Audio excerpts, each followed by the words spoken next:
গোলাপজাম বা গোলাপ জামুন কার না পছন্দ, আর সেটা যদি হয় হোমমেড তাহলে তো কথাই নেই।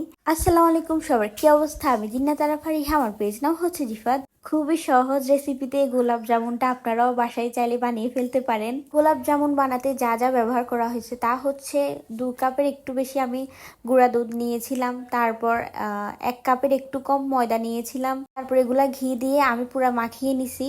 আসলে আমি অনেকগুলো ভিডিও দেখছি কিন্তু ভিডিওর মতো কিছু করি নাই, আমি আমার মতো করে ফেলছি। এখানে লিকুইড দুধ দিয়ে এই ডোটা তৈরি করতে হবে। একসাথে লিকুইড দুধ দেওয়া যাবে না, তাহলে ডোটা সুন্দর হবে না। আর ডোটা কিন্তু অনেক সুন্দর হতে হবে, স্মুথ হতে হবে। প্রায় আমি 1 কাপের মতো লিকুইড দুধ দিয়েছিলাম।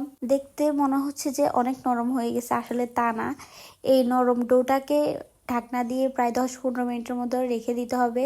রেখে দিলে এই ডোটা খুব সুন্দর করে সেট হয়ে যাবে। আর আপনারা আপনাদের যেমন ইচ্ছে ওইরকম করে গোলাপ জামুনটা শেপ দিতে পারবেন। কারো গোল ইচ্ছে, কারো লম্বাটে, যেরকম যার ইচ্ছে আর কি ওরকমভাবে করতে পারবেন। আমি হাতে ভালো করে ঘি মেখে দিছি। আর আপনারা চাইলে সয়াবিন তেলও ইউজ করতে পারবেন যদি ঘি না থাকে আর কি। তারপর পরিমাণ মতো তেল দিয়ে আমি মিষ্টিগুলো ছেড়ে দিয়েছি তেলে। তেলটা কিন্তু ফুটন্ত গরম হওয়া যাবে না, আপনারা এমন গরম করতে হবে যেন আঙ্গুল চুবানো যায় আর কি তেলে। আর একদম লো আছে এইগুলা ভাজতে হবে। আপনারা আপনাদের পছন্দ মতো কালার করে নিতে পারেন, যেমন কেউ একদম ডার্ক কালার করে, কেউ একদম ব্রাউন কালার করে। চিনি শিরাটা তৈরি করছি, প্রায় 4 কাপের মতো পানি দিছি, 2 কাপের মতো চিনি দিয়েছিলাম। সবাই সবার স্বাদ মতো এই শিরাটা তৈরি করে নিতে পারবেন। আমি আমার টেস্ট অনুযায়ী শিরাটা তৈরি করে নিছি। তারপর মিষ্টিগুলা নিয়ে একটু ঠান্ডা করে আমি শিরাতে ছেড়ে দিয়েছি। শিরাতে প্রায় 1 ঘন্টা ভিজিয়ে রাখছি।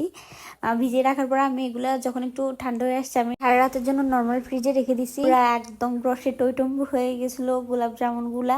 আমি একটা শেষে কেটে দেখিয়ে দিব যে কেমন হয়েছে। আর এটার রিভিউ অনেক ভালো আসছে, আপনারা চাইলে বাসায় করে করতে পারেন। আর আমাকে জানাবেন যে কেমন হয়েছে আপনাদের যেমন ভালো লাগে ওইরকম ভাবে করবেন। এই যে পুরা রসে টইটুম্বুর হয়ে গেল গোলাপ জামুন গুলা। সবাই ভালো থাকবেন, ভিডিওটা শেয়ার করবেন। আল্লাহ হাফেজ।